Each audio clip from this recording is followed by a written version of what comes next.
காஷ்மீரில் தாக்குதல் நடத்திய தீவிரவாதிகளுக்கு உதவிய புகாரில் 2000 பேரிடம் விசாரணை.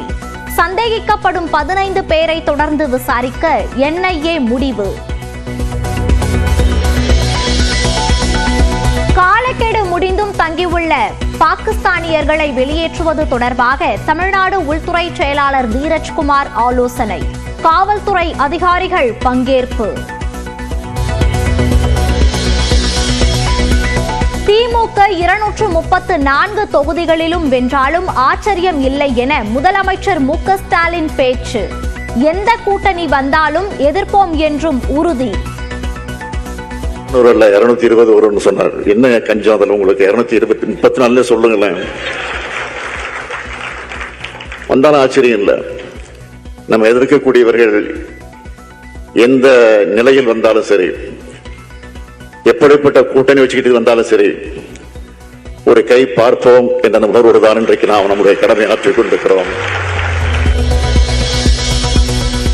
தேமுதிக இளைஞரணி செயலாளராக நியமிக்கப்பட்ட விஜய பிரபாகருக்கு விஜயகாந்தின் மோதிரத்தை அளித்த பிரேமலதா. பொருளாளராக நியமிக்கப்பட்டார் LK சுதீஷ்.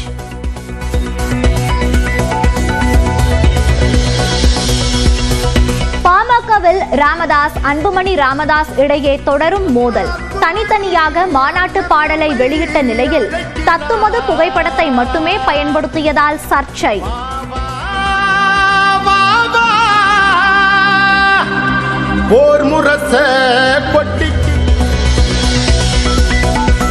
தாவேகவுடன் பாஜக கூட்டணி பேச்சு நடத்துகிறதா?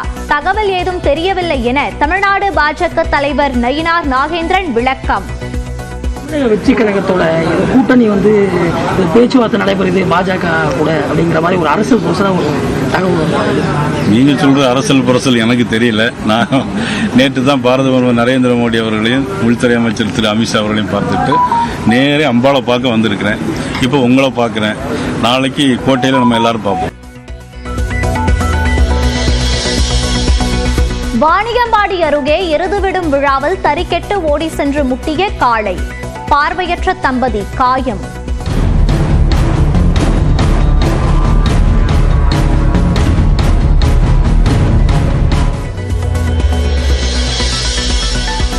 சென்னையில் கட்டடங்கள் கட்டுவதில் விதிமீறல் இருந்தால் 5 லட்சம் ரூபாய் வரை அபராதம். சென்னை மாநகராட்சி முடிவு.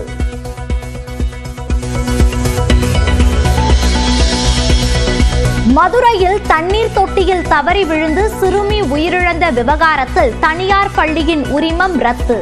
ஸ்ரீ மழலையர் பள்ளியின் தாளாளர் திவ்யா, உதவியாளர் வைரமணி கைது. வாகனங்களில் ஏறவோ குதிக்கவோ வேண்டாம் என தொண்டர்களுக்கு விஜய் வேண்டுகோள். சுய கட்டுப்பாடு 100 விழுக்காடு அவசியம் என அறிக்கை. அட்சய திருதியை நாளான இன்று சேலம் மதுரையில் நகைக்கடைகளில் கூட்டம். தங்கம் விலை மாற்றமின்றி சவரன் 71,840 ரூபாய்க்கு விற்பனை.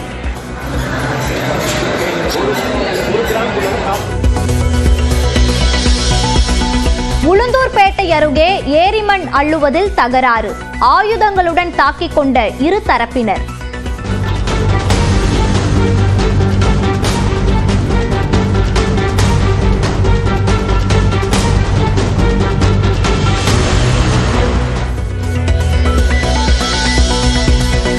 காஞ்சி சங்கர மடத்தில் புதிய மடாதிபதி கணேச சர்மாவுக்கு தீட்சை வழங்கும் நிகழ்வு. ஆளுநர் RN ரவி, நயினார் நாகேந்திரன் உள்ளிட்டோர் பங்கேற்பு.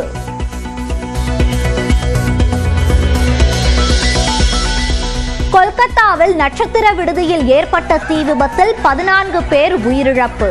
தமிழ்நாட்டின் கரூர் மாவட்டத்தை சேர்ந்த 3 பேரும் உயிரிழந்த பரிதாபம்.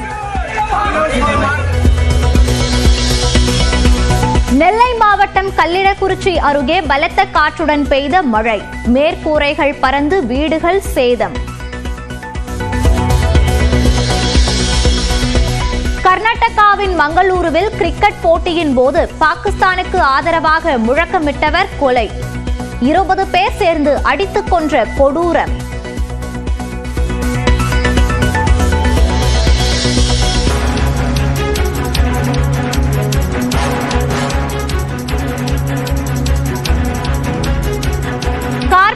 தகராறு விவகாரத்தில் நடிகர் தர்ஷன் நீதிபதியின் மகன் தரப்பு இடையே சமரசம் ஏற்பட்டிருக்கிறது. இது குறித்த கூடுதல் விவரங்களோடு இணைகிறார் நமது செய்தியாளர் மதன். விவரங்களை பதிவு பண்ணலாம். பிக் பாஸ் 3 நிகழ்ச்சியில் பங்கேற்று பிரபலமடைந்தவர் தர்ஷன். சமீபத்தில் கார் பார்க்கிங் விஷயம் தொடர்பாக அவருக்கும் நீதிபதி ஒருவருடைய மகனுக்கும் இடையே தகராறு ஏற்பட்டது. இதில் நீதிபதியின் மகன், அவருடைய மனைவி உள்ளிட்டோர் காயமடைந்தார்கள். அதே போல நண்பருடன் சேர்ந்து தர்ஷன் தங்களை தாக்கியதாக நீதிபதியின் மகன், அவருடைய மனைவி, மாமியார் தரப்பில் ஜே நகர் காவல் நிலையத்தில் புகாரும் அளிக்கப்பட்டது. அதே போல நடிகர் தர்ஷன் தரப்பிலும் இவருக்கு எதிராக புகார் அளிக்கப்பட்டது. இந்த 2 புகார் அடிப்படையில் வழக்குகளும் பதிவு செய்யப்பட்டது. இந்த நிலையில்தான் தர்ஷன் தரப்பிற்கும் தங்கள் தரப்பிற்கும் இடையே சமரசம் ஏற்பட்டுவிட்டதால் தங்கள் மீது பதிவு செய்யப்பட்டது வழக்கை ரத்து செய்ய வேண்டும் என்று இரு தரப்பிலும் சென்னை உயர்நீதிமன்றத்தில் மனு தாக்கல் செய்யப்பட்டது. இந்த மனுவை இன்று விசாரித்த நீதிபதி இளந்திரையன் சமரச மனுவை ஏற்றுக்கொண்டு நடிகர் தர்ஷன், அவருடைய நண்பர் மற்றும் நீதிபதியின் மகன் உள்ளிட்டோருக்கு எதிராக பதியப்பட்ட அந்த 2 வழக்குகளையும் தற்போது ரத்து செய்து உத்தரவு பிறப்பித்துள்ளார். விவரங்களை பதிவு செய்தமைக்கு நன்றி மதன். திமுக 234 தொகுதிகளிலும் வென்றாலும் ஆச்சரியம் இல்லை என கூறியுள்ள முதலமைச்சர் மு.க.ஸ்டாலின் எதிர்க்கட்சிகள் எத்தகைய கூட்டணியில் வந்தாலும் ஒரு கை பார்ப்போம் என்று குறிப்பிட்டுள்ளார். சென்னை அண்ணா அறிவாலயத்தில் மயிலாப்பூர் சட்டமன்ற உறுப்பினர் வேலுவின் இல்ல திருமண விழா நடைபெற்றது. இதில் கலந்து கொண்டு பேசிய முதலமைச்சர் மு.க.ஸ்டாலின் எதிர்வரும் சட்டமன்ற தேர்தலில் திமுக 234 தொகுதிகளிலும் வென்றாலும் ஆச்சரியம் இல்லை என்று கூறினார். 220 வரும்னு சொன்னார். என்ன கஞ்சம் அதில் உங்களுக்கு? 234 சொல்லுங்களேன். வந்தாலும் ஆச்சரியம் இல்லை. இதனால போகிற இடங்கள் எல்லாம் நான் அந்த வரவேற்பை பார்க்கிறேன். ஒவ்வொரு மாவட்டத்திற்கும் போகிற போது நான் 4 கிலோமீட்டர் 5 கிலோமீட்டர் நடந்தே போறேன். அப்ப மக்கள் திரண்டு வந்து வரவேற்கக்கூடிய காட்சியை பார்க்கிற போது உள்ளபடியே மேசிலுத்து போகிறேன். நிகழ்ச்சிக்கு வந்து பெருமை வந்திருக்கிறதோ அதே போல இந்த நிகழ்ச்சிக்கு வந்து எனக்கு பெருமை வந்திருக்கிறது. தொடர்ந்து பேசிய அவர் எதிர்க்கட்சிகளின் எத்தகைய கூட்டணியில் வந்தாலும் ஒரு கை பார்ப்போம் என்று தெரிவித்தார். நம்ம எதிர்க்கக்கூடியவர்கள் எந்த நிலையில் வந்தாலும் சரி, எப்படிப்பட்ட கூட்டணி வச்சுக்கிட்டு வந்தாலும் சரி, ஒரு கை பார்ப்போம் என்ற உணர்வோடு தான் இன்றைக்கு நாம் நம்முடைய கடமை ஆற்றிக் கொண்டிருக்கிறோம். அமலாக்கத்துறையை வைத்து மிரட்டினாலும் தங்களுக்கு கவலை இல்லை என்று கூறிய மு.க.ஸ்டாலின் தாங்கள் நெருக்கடி காலத்தையே பார்த்தவர்கள் என்று குறிப்பிட்டார்.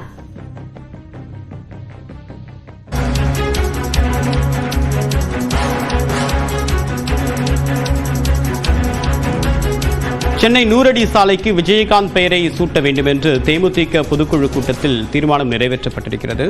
அந்த காட்சிகளை தற்போது நாம் பார்க்கலாம். விவரங்களுடன் இணைகிறார் செய்தியாளர் கோகுல். விவரம் என்ன?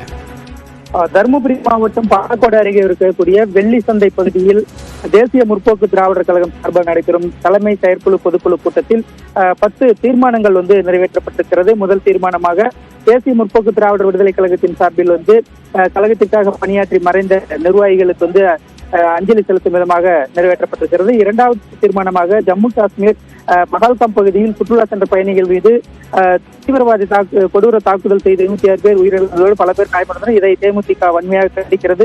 இதுபோன்ற சம்பவங்கள் எதிர்காலத்தில் நடைபெறாமல் இருக்க மத்திய அரசு எல்லைகளை இன்னும் பலப்படுத்தி சுற்றுலா பயணிகளுக்கு உரிய பாதுகாப்பு அளித்து இதுபோன்ற தீவிரவாத தாக்குதல் இனி நடக்காத வண்ணம் நமது நாட்டை காக்க வேண்டியது அவசியம் என்று தீர்மானம் நிறைவேற்றப்பட்டிருக்கிறது.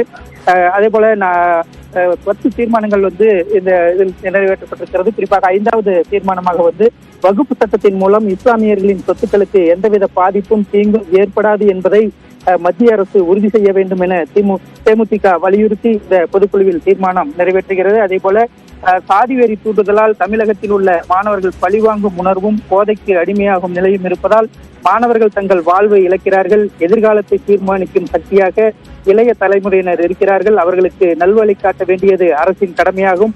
ஆகவே வரும் கல்வியாண்டில் நல் ஒழுக்கம் என்ற ஒரு பாடப்பிரிவினை செயல்படுத்தி அவர்களுக்கு அறிவுரையை வழங்கி பெற்றோர்கள், ஆசிரியர்கள், காவல்துறை மற்றும் தமிழக அரசு இணைந்து மாணவர்களை நல்வழிப்படுத்தி அவர்களின் எதிர்காலத்தை சீரமைக்க வேண்டும் எனவும் தீர்மானம் நிறைவேற்றப்பட்டிருக்கிறது. 7வது தீர்மானமாக தமிழகத்தில் நாள்தோறும் கொலை, கொள்ளை, கற்பழிப்பு போன்ற சம்பவங்கள் நடந்து கொண்டிருக்கிறது. இதனால் பல லட்சம் குடும்பங்கள் பாதிக்கப்பட்டுள்ளது.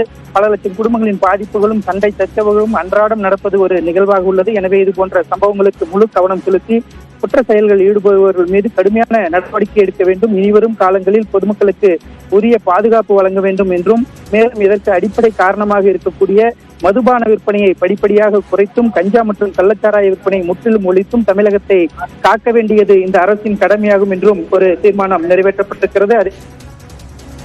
உங்களுடைய விரிவான தகவலுக்கு நன்றி கோகுல்.